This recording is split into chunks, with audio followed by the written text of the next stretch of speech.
ఒకసారి కొత్తపేటలో ధ్యాన యువత యజ్ఞం జరిగింది. అప్పుడు ప్రతిసారి ఏం చేశారంటే నాలాంటి వాళ్ళందరితో మాట్లాడించి ఆయన ఊరికి చప్పట్లు కొట్టిండాను. ఎందుకంటే మనలాంటి వాళ్ళం ఆ ఊర్లో ఉండడము అంత గొప్ప విషయం. అది భారతదేశం ఎంత గొప్పది మరి, ఎందుకంటే ఓషో రజనీష్ పుట్టాడు కాబట్టి ఇక్కడ చప్పట్లు కొడదాం. ఒక వసంత ఇక్కడ ఉంటే ఈ ఊరి గొప్పతనం పెరిగింది, నిజంగా పెరిగింది. నేను మా ఊర్లో పుట్టి పెరగడం వల్ల మా ఊరు గొప్పతనం పెరిగింది. రమణ మహర్షి అరుణాచలం పోయారు, ఆ ఊరు గొప్పతనం పెరిగింది. బోధన అనే చిన్న గ్రామం ఉంది, అక్కడ పత్రిక పుట్టి పెరిగారు, ఆ ఊరు గొప్పతనం పెరిగింది. తిరుమలకి ఏం గొప్పతనం లేదు, అక్కడ వెంకటేశ్వర స్వామి ఉన్నాడు కాబట్టి తిరుమలకి గొప్పతనం వచ్చింది. వెంకటేశ్వర స్వామికి చప్పట్లు కూడా. కాబట్టి ఓషో రజనీష్ గారు మన దేశంలో పుట్టడం మన దేశం యొక్క మహాభాగ్యం. అది ఒక ఊరికి కానీ ఒక దేశానికి కానీ ఎక్కడ గొప్పతనం వస్తుంది అంటే అక్కడ తపోధనులు ఉంటే అక్కడ గొప్పతనం వస్తుంది. ఏ ధనులు అన్నాము? తపోధనులు అంటాం. రూపాయల ధనులు కాదు, బంగారం ధనులు కాదు, తపోధనులు అక్కడ ఉండాలి. ఓషో రజనీష్ ఏమిటి అంటే, ముందు ఏమిటి కాదో తెలుసుకుందాం, తర్వాత ఏమిటో తెలుసుకుందాం. ఒకసారి నాతో పాటు చెప్పండి. మాటలాడుటొకటి, మనస్సులోనొకటి, వడలి గుణమందు నడత ఒకటి, ఎటుల కలుగును ముక్తి ఇటులుండగా తాను. అది ఇది ఓషో కాదు. మరి ఓషో ఏమిటి చెప్పండి నాతో పాటు. మాటలాడుటొకటే, మనస్సులోనొకటే, వడలి గుణమందు నడత ఒకటే, అటుల కలుగును ముక్తి ఇటులుండగా తాను. అది చూడండి, అదే కొంచెం మారింది. మాటలాడుటొకటి, మనసులోనొకటి, వడలి గుణమందు నడత ఒకటి అని మొదట ఒక కేటగిరీ. అది అలా ఉంటే ముక్తి ఎలా వస్తుంది? రాదు. ఎలా ఉండాలి? మాటలాడుట ఒకటే, మాట్లాడుట ఒకటే, మనసులోన ఒకటే, వడలి గుణమందు, అది కూడా వడలి అంటే శరీరం అంటే చేష్ట, అది కూడా ఒకటే. ఈ మూడు ఒకే సరళ రేఖ మీద ఉండడం ఉంటే దాన్ని ముక్తి అంటారు. దీన్ని మనం ఏం చెప్పారు? త్రికరణ శుద్ధి అని చెప్పారు. త్రికరణ శుద్ధి అని చెప్పారు. తర్వాత అది ఓషో రజనీష్ గారు. ఏ యోగన అంతే. కానీ ఓషో గారు ఏం చేశారంటే కొంచెం అడ్వాన్స్ వెళ్ళి ఆయన, మన దేశం గొప్పదే కానీ మనకెన్నో మానసిక జాడ్యాలు ఉన్నాయి. ఏమన్నాయి? మానసిక జాడ్యాలు ఉన్నాయా లేదా? ఉన్నాయి. ఏది తప్పు కాదు దాన్ని తప్పు అనుకుని చేస్తాం, తప్పు కాని దాన్ని ఏమో తప్పు అనుకుంటాము. అలా అయిపోయింది. ఉదాహరణకి మాంసం తినడం తప్ప ఒప్ప? మరి సమాజంలో ఎలా సాగుతుంది? ఎలా సాగుతుంది? ఒప్పుగా సాగుతుంది. ఎందుకు? అది మానసిక జాడ్యంగా. ఇలాంటివి కొన్ని ఉన్నాయన్నమాట. ముఖ్యంగా ఆయన ఇలాంటి మానసిక రోగాల మీద జీవితం అంతా మాట్లాడారు. సెక్స్ మీద మాట్లాడారు. సెక్స్ యోగి అని పేరు పెట్టారు ఆయన. ఆ పేరు కరెక్టే, రైట్ వర్డ్. సెక్స్ యోగి. ఆయన యోగికే సెక్స్ గురించి తెలుసు. ఆధ్యాత్మికత అంటే అన్ని వదిలేసిపోవడము, ఏమీ లేకుండా ఉండడం అనే పనికిరాని భావజాలం నుండి పనికొచ్చే భావజాలం. ఏది వదిలిపెట్టాల్సిన అవసరం లేదు. వైరాగ్యం వద్దంటారో రన్నలార, వైభోగం మనదంటారో. వైరాగ్యం వద్దంటారో రన్నలార, వైభోగం మనదంటారో. ఒక్కటే వైరాగ్యం ఉంది, ధ్యానం ఒక్కటే వైరాగ్యం. ఏది కళ్ళు మూస్తే వైరాగ్యము, కళ్ళు తెరిస్తే వైభోగము. కళ్ళు మూసినప్పుడు ఏమీ వద్దు మనకి. కళ్ళు మూసినప్పుడు ఎవ్వరు వద్దు, పెళ్ళం వద్దు, మొగుడు వద్దు, భార్య వద్దు, భర్త వద్దు, పిల్లలు వద్దు, సంసారం ఏమీ వద్దు. కళ్ళు మూస్తే. కళ్ళు తెరిస్తే అన్ని కావాలి మనకి. ఏది వద్దు మనకి, అన్ని కావాలి. కళ్ళు తెరిస్తే అన్నిటిని అనుభవించడానికి మనం ఇక్కడ పుట్టాం. ఈ ప్రపంచంలో ఒక మనిషికి ఎలాంటి పరిమితులు లేవు, ఒకే ఒక పరిమితి ఉంది. అది ఏమిటంటే హింస ఉండకూడదు, అంతే. ఏముండకూడదు? హింస ఉండకూడదు అంతే తప్ప ధ్యానం చేస్తే సెక్స్ చేయకూడదు, ధ్యానం చేస్తే అది చేయకూడదు, ఇది చేయకూడదు, ఇదంతా పిచ్చి. దానికి ధ్యానానికి సంబంధం లేదు. ఆధ్యాత్మికత అంటే ఏంటి? ఆత్మ ప్రయాణం. ఆధ్యాత్మికత అంటే ఆత్మ ప్రయాణం. సో ఇలాంటివన్నిటిని ఆయన కూకట వేళ్లతో పీకి పాడేశారు. అందుకే చంపేశారు ఆయన, అది వేరే సంగతి. హత్య చేశారు ఓషో రజనీష్.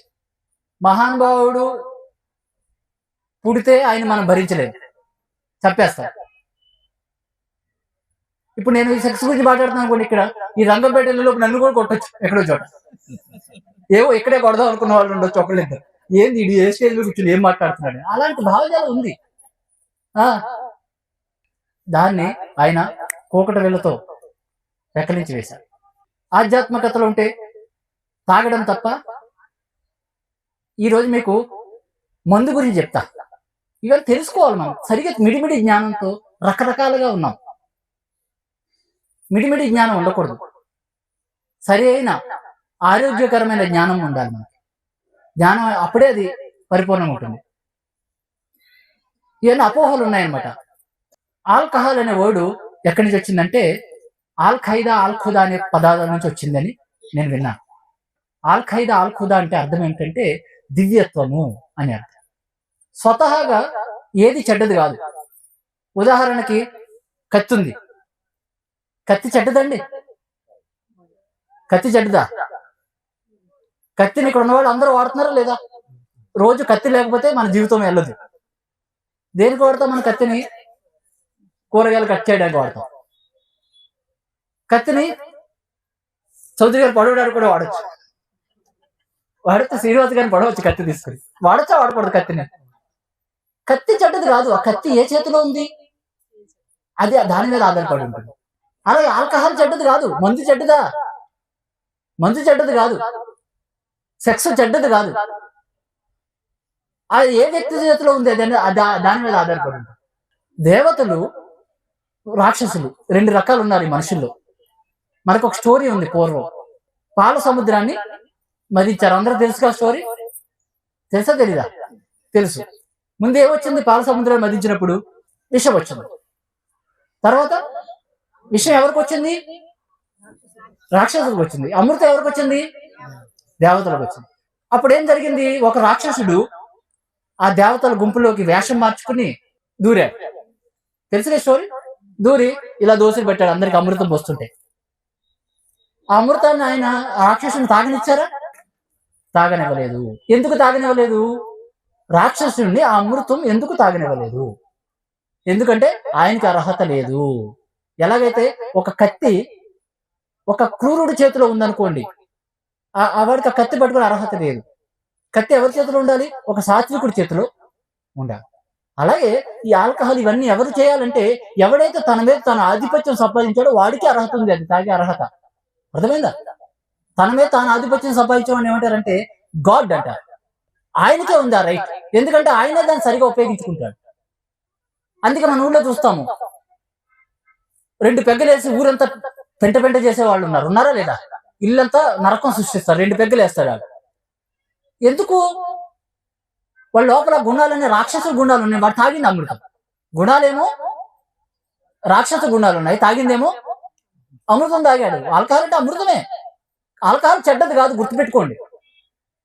అది తాగేవాడిని బట్టి ఉంటుంది. సమాజం ఏమైంది చివరికి? ఆ మందు షాపులను చూస్తే ఎలా ఉంటుందంటే మనకు అసహ్యం పుట్టించేలా తయారు చేశారు. సరైన అవగాహన లేకపోవడం వల్ల ఇవన్నీ. పూర్వకాలంలో ఇవన్నీ మన జీవితాల్లో ఉన్నాయి, సరైన జ్ఞానవంతంగా ఉన్నాయి, సంబరాలతో ఉండేవి. ఒక యోగి ఆల్కహాల్ తాగాడు అనుకోండి, ఆయన సత్సంగం చేస్తాడు, ఆత్మజ్ఞానం గురించి ఆలోచిస్తాడు, ఆత్మజ్ఞానం గురించి మాట్లాడతాడు. ఇద్దరు యోగులు తాగితే. మనం బార్ చూస్తాం, బార్లో కూర్చుంటారు, దాని నిండా మాంసమే, బార్ నిండా మాంసం ఉంటుంది. తాగుతారు, తాగి చివరికి వచ్చేటప్పుడు వస్తా కొట్టుకుని వస్తారు. ఏ ఇద్దరు ఫ్రెండ్స్ తాగినా ఇద్దరు కొట్టుకుంటారు. ఎందుకు? అది తీసుకున్నవాడు. అంటే ఇవన్నీ కూడా మనం మానసికంగా సరిగా అర్థం చేసుకోవాలి విషయాన్ని. ఇవి ఎందుకు చెప్తున్నానంటే నేను అంటే తాగమని కాదు సుమా, మళ్ళీ సరిగా అర్థం చేసుకోవాలి. ఒక విషయాన్ని సరిగా అర్థం చేసుకోకపోయినా పర్లేదు, అపార్థం చేసుకోకూడదు. అంటే ఇలాంటి భావాలన్నీ మనము విశాల దృక్పథంతో ఉండాలి. విశాల దృక్పథం అంటారు దాన్ని, ఓపెన్ మైండెడ్. కొన్ని ఏది సరైనది, ఏది సరికానిది, ఏది ఎంత మోతాదులో చేయాలి, ఏది ఎంత మోతాదులో చేయకూడదు, ఇది తెలుసుకోవాలి. ఉదాహరణకి సోనా మసూర్ రైస్ ఉంది. సోనా మసూర్ రైస్ మనం తింటున్నాం కదా, తింటున్నారు లేదా? బాసుమతి రైస్ తింటున్నాం కదా. బాసుమతి రైస్ ఇంత తిన్నాం అనుకోండి బాగుంటుంది, ఇంత తిన్నాం అనుకోండి ఓకే పర్లేదు. ఇంత తింటే ఏమవుతుంది? మితంగా తీసుకుంటే ఆహారము, అమితంగా తీసుకుంటే అదే బాసుమతి రైస్ విషమైపోతుంది. అదే గుత్తొంకాయ కూర విషమైపోతుంది. అదే సాంబారు విషమైపోతుంది. అలాగే ఈ తాగుడంతా రోజు తాగుతూ కూర్చున్నారు అనుకోండి ఏమవుతుంది? అది ఒక ఎంజాయ్మెంట్ మెటీరియల్. అది ఎంజాయ్మెంట్ మెటీరియల్ అంటే ఎప్పుడో ఒకప్పుడు కొంచెం దాన్ని జ్ఞానం ఉన్నవాడు తీసుకోవాలి అంతే. అది ఒక ఎంజాయ్మెంట్ మెటీరియల్, భూమి మీద పుట్టాం కాబట్టి. అదే తప్ప రోజు తాగుతుంటే ఏమవుద్ది? అప్పుడు మళ్ళీ శరీరం యాక్సెప్ట్ చేయాలి. గుర్తుపెట్టుకోండి, ఈ దేహం నీది కాదు, దేహం నీది కాదు. ఈ ప్లేస్ వసంత గారిది. ఈ స్టేజ్ అయిందా? కాదు. ఈ స్టేజ్ ఎవరో వేశారు వచ్చి పొద్దున్న, ఇంకొకరు ఎవరో వచ్చి మైక్ పెట్టారు, ఇంకొకరు ఎవరో వచ్చి కరెంటు పెట్టారు. ఇది లోపల వసంత గారు ఇక్కడికి వచ్చారు దీన్ని ఆర్గనైజ్ చేయడానికి. అది అయింది కాదు. అలాగే ఈ దేహం లోపలికి మనం దూరాము, దేహాన్ని మనం తయారు చేయలేదు. దేహాన్ని ప్రకృతి దేవతలు తయారు చేశారు. ఎవరు చేశారు? ప్రకృతి దేవతలు, అంటే నేచర్ స్పిరిట్స్ అంటారు. వాళ్ళు ఈ దేహాన్ని తయారు చేస్తారు. ఎలా చేస్తారు? మనకి ఎలా కావాలంటే అలా చేస్తారు. ఇప్పుడు ఇక్కడ ఎలా చేయమంటే అలా చేస్తారు. లైట్ అక్కడ పెట్టండి అంటే అక్కడే పెడతారు. స్టేజ్ కొంచెం హైట్ వేయండి అంటే కొంచెం హైట్ వేస్తారు. ఈ స్టేజ్ మీద ఈ కుర్చీ కావాలి, ప్లాస్టిక్ కుర్చీ వద్దంటే ఇది పెడతారు. వద్దు ప్లాస్టిక్ కుర్చీ కావాలంటే అది పెడతారు. ఇది ఎవరు అడిగే కావాల్సిన యజమాని ఎలా కావాలంటే ఆ స్పిరిట్స్ అప్లై చేస్తారు. అలాగే మన దేహము, నాకు ఒక 6 నెలల పిల్లాడప్పుడు హెర్నియా వచ్చింది. నాకు హెర్నియా అంటే చాలా మంది తెలుసు కదా, తెలీదా? హెర్నియా అంటే ఇంచుమించుగా వరి బీజం లాంటిది. అది ఇంత గడ్డ కింద వచ్చిందట నాకు. వస్తే అప్పుడు సర్జరీ చేయడానికి కుదరలేదు. 6 నెలల పిల్లాడిగా ఉన్నప్పుడు, సంవత్సరం పిల్లాడిగా ఉన్నప్పుడు వచ్చింది. అప్పుడు సర్జరీ చేయడానికి కుదరదు, తర్వాత చేయాలి, ఒక 20 సంవత్సరాల క్రితం చెప్పి. అంటే ఆ హెర్నియా నాకు ఎందుకు వచ్చినప్పుడు, నేను ఆ నేచర్ స్పిరిట్స్ చెప్పాను, నేను పలానా జీవితంలో ఈ కర్మ చేశాను, దానికి నా శరీరంలో నా దేహంలో దాన్ని పెట్టండి అని చెప్పాను. అర్థమే? అప్పుడు వాళ్ళు ఏం చేస్తారు? అవును చెప్పారుగా వసంత్ గారు, స్టేజ్ మీద చైర్ వద్దని, ఆ చైర్ వద్దని అని మారుస్తాడు అనమాట. అప్పుడు అది చేస్తాడు. అలా ఈ దేహాన్ని తయారు చేస్తాడు. నా ఫ్రెండ్ ఇంకొక అబ్బాయి ఉంటాడు, వాడు కాళ్ళు లేవు, పుట్టుకలోనే పోలియో వచ్చింది, 2 కాళ్ళు లేవు. చూస్తాం కదా చాలా మంది. ఆయన ఏం చేశాడు? ఆయన అలా పెట్టి చెప్పాడు నేచర్ స్పిరిట్స్ కి, నేను గత జన్మలో ఒకరిని కట్టేసి రోడ్డు మీద పడుకోబెట్టి నా కాళ్ళ మీద గుర్రాలతో తొక్కించాను. అందుకని నేను ఈ జన్మల కర్మని అనుభవించాలి, ఆ అనుభవం నేను కూడా చూడాలి ఎలా ఉంటుంది అని అది చేశాడు. ఇది ఆధ్యాత్మిక శాస్త్రము, ఇది ఆధ్యాత్మిక శాస్త్రం. కాబట్టి ఈ తాగుబోతులు అందరూ ఏం చేస్తున్నారు? రోజు తాగుతున్నారు. ఓషో తాగమన్నాడు కదా అంటాడు ఒక ఆయన వచ్చి. తాగొచ్చు, కరెక్టే, కానీ దాన్ని తెలుసుకుని తాగాలి. లేకపోతే ఇదంతా ఉందన్నమాట. అటు పోకూడదు, మనం ఇటు పోకూడదు, మధ్య మార్గము. మనం దేన్ని అసహించుకోకూడదు ఈ ప్రపంచంలో. ఉదాహరణకి ఈయన మాంసం తింటున్నారు అనుకోండి, ఈయన మనం అసహించుకోకూడదు. మనం మాంసానికి వ్యతిరేకం కాదు, మనం హింసకు వ్యతిరేకము. మనం హింసకు వ్యతిరేకం. చప్పట్లు కొట్టండి ఒకసారి. మనం మాంసానికి వ్యతిరేకం కాదు, గుర్తుపెట్టుకోండి. మనం మాంసం అనే పదార్థానికి వ్యతిరేకం కాదు, మన మాంసాహారులకు వ్యతిరేకం కాదు, హింసకు వ్యతిరేకం. మనము ఆ మాంసాహారి దేవుడే, కానీ రాక్షసుడు కూడా. దేవుడు రాక్షస కార్యకలాపం చేస్తున్నాడు.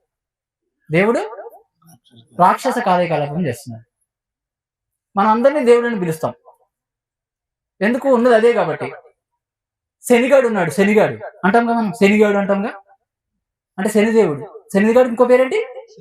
శనిదేవుడు అంటాం. మళ్ళీ శనిదేవుడు అంటాం మనం. మందపల్లిలో ఉంది శనీశ్వరాలయం. అంటే శనిని కూడా మనం దేవుడు అని పిలుస్తాం. అలాగే దరిద్ర దేవత అంటాం. ఏమంటాం? దరిద్ర దేవత అంటాం.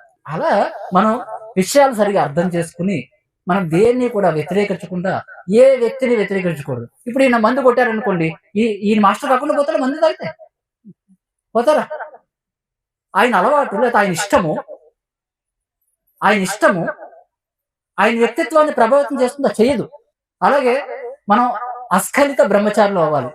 కొంతమంది యూత్ ఉన్నారు ఇక్కడ, వాళ్ళందరూ అర్థం చేసుకోవాలి. సెక్స్ ని అర్థం చేసుకోండి. అందరూ సెక్స్ మీద పరిశోధన చేయండి. సెక్స్ చేయడం నేర్చుకోండి, సరిగ్గా నేర్చుకోండి. అందరూ తల్లిదండ్రులు చిన్నప్పటి నుంచి సరిగ్గా చెప్పాలి సెక్స్ గురించి. ఎవరు చెప్పడు, ఏ తల్లిదండ్రులు చెప్పడు. వాళ్ళు తెలిస్తే చెప్పడానికి. ఈ భూమి మీద అన్ని భోగాలలోకి అత్యున్నతమైన భోగము సంభోగము. అత్యున్నతమైన భోగం సంభోగం. మరి అలాంటిది మనం సరిగా తెలుసుకోవాలి, దాన్ని సరిగా అనుభవించాలి. మనకి అన్ని వ్యతిరేక భావాలు దాని మీద. పాపం అంటే ఏమిటంటే చెప్తారు ఓషో రజనీష్, ఆత్మన్యూనత భావమే పాపము. ఆత్మన్యూనత భావమే పాపము. Guilty consciousness is the highest sin అని చెప్తారు. అంటే అన్నిటికన్నా పెద్ద పాపం ఏముంది అంటే ఇదే పాపంగా భావం. అందరూ కూడా చూసుకోండి, ప్రతి దంపతులు గమనించుకోండి. సంభోగంలో అయిన తర్వాత మీరేదో తప్పు చేశారన్న భావన మీ లోపల వస్తుంది. ఎందుకు వస్తుంది? రాకూడదు. ఏది తప్పులేదు ఈ ప్రపంచంలో, ఒకటే ఒక తప్పు. ఏంటది? హింస. ఏమిటి? హింస. సంభోగం చేయడం తప్పు కాదు, బలవంతంగా చేయడం తప్పు. బలవంతంగా చేయడం తప్పు, ఇష్టం లేకుండా చేయడం తప్పు. ఇద్దరు ఇష్టం లేకుండా కలవకూడదు. ఇద్దరు ఇష్టం లేకుండా ససేమిరా కలవకూడదు. ఇలాంటివన్నీ ఓషో రజనీష్ గారు విప్పి ఆయన ప్రపంచానికి చెప్పారు. తర్వాత ధ్యానం. ఆయన ఎక్కడ ఏం చెప్పిన చివరికి దాని మూలం ఏమిటి? ధ్యానమే. ఏమి చేసినా మన జీవితంలో ధ్యానం మూలం. సంభోగం ఉంది. సంభోగం ఎలా చేయాలి? ధ్యానపూర్వకంగా చేయాలి. ఎలా చేయాలి? ధ్యానపూర్వకంగా చేయాలి. పూర్వము మనకు 3 రాత్రులు గుళ్ళలో పెట్టేవారట. పూర్వం ఎక్కడ చేసేవారు 3 రాత్రులు? విన్నాం కదా మనం. గుడిలో 3 రాత్రులు పూర్వం చేపించేవారు పెళ్ళైన కొత్త జంటతోటి. ఇప్పుడు కూడా కొన్ని చోట్ల ఉన్నట్టున్నాయి. ఆ సంస్కృతి ఉంది కొన్ని చోట్ల. ఎందుకు చేసేవారు? ఎందుకంటే వీడు ఆత్మపూర్వకంగా ఉండి దేహంతో అనుభూతి పొందాలి. ఏ పూర్వకంగా ఉండాలి? నేను ఆత్మని అన్న భావనలో ఉండి దేహంతో ఎంజాయ్ చేయాలి. అది నేను దేహం అనే భావనతో ఉండకూడదు, నేను ఆత్మని అనే భావనతో ఉండాలి. ఎదుటి వ్యక్తి కూడా నేను దేహం, అవతల వాళ్ళు దేహం అనే భావనతో ఉండకూడదు, వాళ్ళు కూడా ఆత్మ అనే భావనతో ఉండాలి. ముఖ్యంగా యువతని ఇలాంటివన్నిటిని సరిగా మనం గైడ్ చేయాలి. ఏది సరైందో, ఏది సరికాందో, ఏది ఎలా ఉపయోగించాలి, ఏది ఎలా ఉపయోగించకూడదు, ఇలాంటివన్నిటిని మనం ఓషో రజనీష్ గారి పుస్తకాలు చదివితే ఆయన విషయాలన్నీ మనకి అర్థమవుతాయి అన్నమాట. ఎన్నోసార్లు ఓషో గారి పుస్తకం చదువుతూ ఆ పుస్తకం పైన ఆయన ఫోటో ఉంటుంది కదా అట్ట మీద, దానికి ముద్దు పెట్టుకున్న సందర్భాలు ఎన్నో ఉన్నాయి. ఓషో పుస్తకాలు ఎవరెవరు చదువుతారు? చదివిన వారు ఎవరైనా ఉన్నారా? చూడండి. మరి తెలుగు వచ్చి, తెలుగులో 100 పుస్తకాలు ఉంటాయి దగ్గర. తెలుగు వచ్చి కూడా ప్రతిసారి చెప్తారు. కార్లోస్ క్యాస్ట్నర్ అనే పుస్తకం చెప్తారు. అది ఇంగ్లీష్ లో ఉంది. ఇప్పుడు ఉన్నాయో తెలుగులోకి వచ్చేయాలో తెలియదు. 15 సంవత్సరాల క్రితం చెప్పిన మాట ఇది. ఎవరైతే ఇంగ్లీష్ వచ్చి కూడా కార్లోస్ క్యాస్ట్నర్ ఆ పుస్తకాలు చదవరో వాళ్ళ బ్రతుకులు ముదనష్టపు బ్రతుకులు అని చెప్తారు. అది ఇక్కడ కూడా అప్లై అవుతుంది మనకి. ఎవరైతే తెలుగు వచ్చి కూడా ఓషో రజనీష్ పుస్తకాలు చదవరో వాళ్ళ బ్రతుకులు చెప్పండి. ముదనష్టం అంటే ఏమిటి? నష్టపోతాం, మనమే నష్టపోతాం. ముదనష్టం అంటే తిట్టు కాదు అది. అలా అనుకుంటాం, మళ్ళీ అన్ని అపార్థం చేసుకుంటాం మనం. ముదనష్టం అంటే తిట్టు కాదు, హెచ్చరిస్తున్నాం. చౌదరి గారు ముదనష్టపోవడా అన్నాను అనుకోండి, నేను ఆయన తిట్టినట్టు కాదు. నువ్వు నష్టపోతున్నావు చౌదరి గారు, మీరు నష్టపోతున్నారు, లాస్ అవుతున్నారు, మీకోసమే. ఆ బ్రతుకు నష్టపోతుంది. అదే మొదటి బ్రతుకు అని అర్థం అన్నమాట. నష్టం అంటే ఏమిటి? నా అష్ట నష్టం అంటే ఏమిటి? నా అష్ట అంటే అష్ట ఐశ్వర్యాలని పోగొట్టుకోవడమే నష్టము. అష్ట అంటే 8 అష్ట సిద్ధులని, అష్ట ఐశ్వర్యాలని మనం కోల్పోవడమే, పోగొట్టుకోవడమే నా అష్ట. అది ఓకేనా? ధ్యానం చేద్దాం కాసేపు.